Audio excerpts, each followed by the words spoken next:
Pernah nggak sih kamu berpikir apa yang sebenarnya terjadi waktu kamu menekan tombol power di komputer atau laptopmu?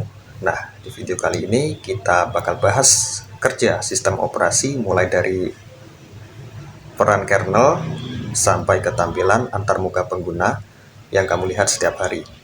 Sebelum masuk ke pembahasan, izinkan saya memperkenalkan diri. Nama saya Fauzi Farur Rahman, NPM 243111102 dari kelas SI 24B. Lanjut ke pembahasan. Sistem operasi atau operating system adalah perangkat lunak utama yang jadi jembatan antara pengguna perangkat lunak dan perangkat keras komputer. Operating system memungkinkan kita berinteraksi dengan komputer lewat antarmuka visual atau teks. Ia juga mengelola semua aplikasi yang kita jalankan seperti browser, game, atau editor teks, dan memastikan perangkat keras seperti CPU, memori, printer, serta penyimpanan bekerja dengan baik. Contohnya sistem operasi yang populer seperti Windows, Linux, macOS, Android, dan iOS.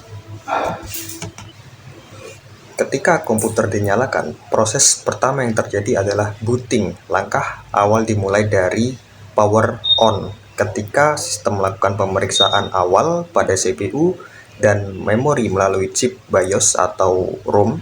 Kemudian BIOS atau UEFI akan memeriksa semua perangkat keras dan memastikan semuanya berfungsi dengan normal. Selanjutnya, BIOS memanggil bootloader untuk memuat sistem operasi ke dalam memori utama atau RAM. Dan begitu, operating system aktif sepenuhnya. Komputer siap digunakan. Setelah sistem operasi dijalankan, bagian paling penting yang bekerja di balik layar adalah kernel.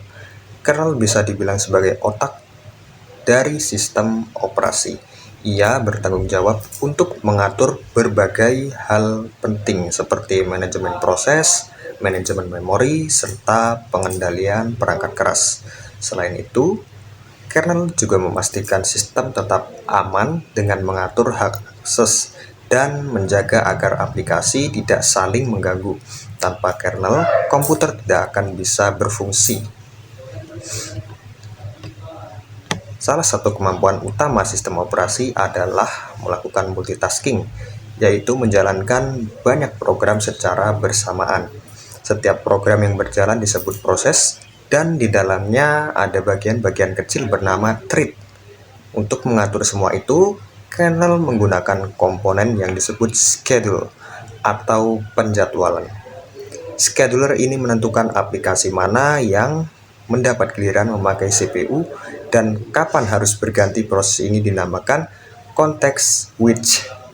Dengan cara ini kamu bisa membuka banyak aplikasi sekaligus tanpa membuat komputer hang.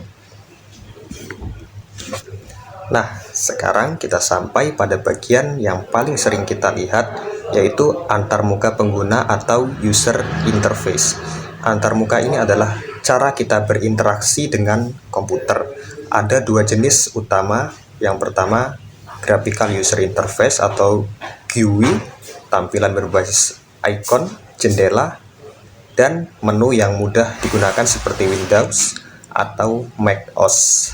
Yang kedua, command line interface, antarmuka berbasis teks, di mana pengguna mengetik perintah langsung seperti di Linux terminal.